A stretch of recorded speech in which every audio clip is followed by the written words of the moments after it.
I would say in Malaysia, annuity plan is not very popular. There are very few annuity plan offered by Malaysian insurance company. Even if there are annuity plan offered by insurance company, it is normally so far not very attractive. So for that matter, I would say to buy annuity plan to provide some percentage of your retirement income is something you can consider, but it is important to look at your total retirement income need, say for example 10,000 per month, and to look at whatever investment asset that you have got, and start planning your income generation from there. Do not go for a simple way, or I would say simple but not so effective way, which is very common among Malaysians to say that, like what I quoted just now, you need 10,000 per month, 120,000 a year. So I got 3 million FD, I put everything into the FD, I generate 4%. Every year I will have 120,000. Simple, I don't have to do anything, and I don't have to talk to any planner. Of course, in the beginning you may be quite happy, but because of inflation, your 120,000 will continue to shrink in purchasing power, and your 3 million in the bank also continue to shrink. So that's why I would suggest to take a little bit more effort to engage a licensed financial planner to help you to build a investment portfolio, to grow your 3 million, not only to give you retirement income, but to grow higher than that, so that you can have got a few, say 5% or 4% extra to offset the inflation impact. At the same time, still enjoy 120,000 that you want.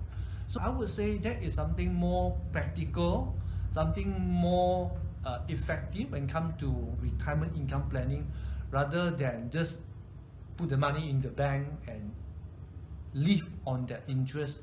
No, we must not forget, if you are fortunate or unfortunate to live long, because nowadays Malaysians also live very long. To live to 80 something is very normal, and to live to 90, then chances are the inflation impact on your retirement nest egg is something like 40 years kind of thing, and that is very scary. In our practice, we are very system driven. We have built an advisory system called holistic investing, which is very much based on building a diversified and comprehensive asset class allocation. So like I mentioned, we have got asset class like global equities, Asia Pacific equities, Malaysia equities, REITs, bond, and properties. So depending on which of the asset class, we advise a client. Either the client can go direct to buy share. For example, some clients say, hey, we have Malaysia share, that one no problem, I know Malaysia very well. So they will want to take care of certain portions of this. Then we are okay as well for our advisory client. And for some clients say I want to actually access to US. For that matters, one alternative is consider a US equity fund manager, because some unit trust equity fund manager in US, they actually outperform index. Or some guys say, I don't want index, I want to consider only ETF. Then for that matter, either the client go and buy ETF themselves, or we can recommend robo-advisor for that. Because there are most robo-advisor in Malaysia, they will use ETF, and to get them to access to US ETF is quite straightforward for us. So Whitman, we do not restrict to us to say that, client must buy ETF, client must buy REIT, client must buy unit trust. No, we do not advocate that.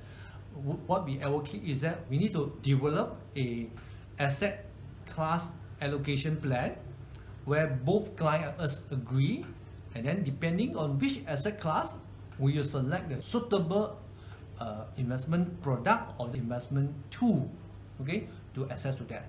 Then of course, our job is not just to tikam and say buy this, buy that.